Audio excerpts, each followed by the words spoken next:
Hello friends, welcome back to the new video. In this video guys, we are going to talk about how to check hotspot name in our Motorola phone device. Guys, you want to check your hotspot name in your Motorola phone, so guys you can check it. And guys, now let's see how to check hotspot name in Motorola phone. In this video guys, I am going to show you.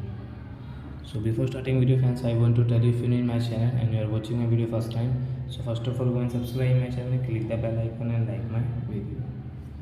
So friends, now let's see how to check hotspot name. First of all, open your phone setting guys. Then guys click on network and internet. Guys click on hotspot.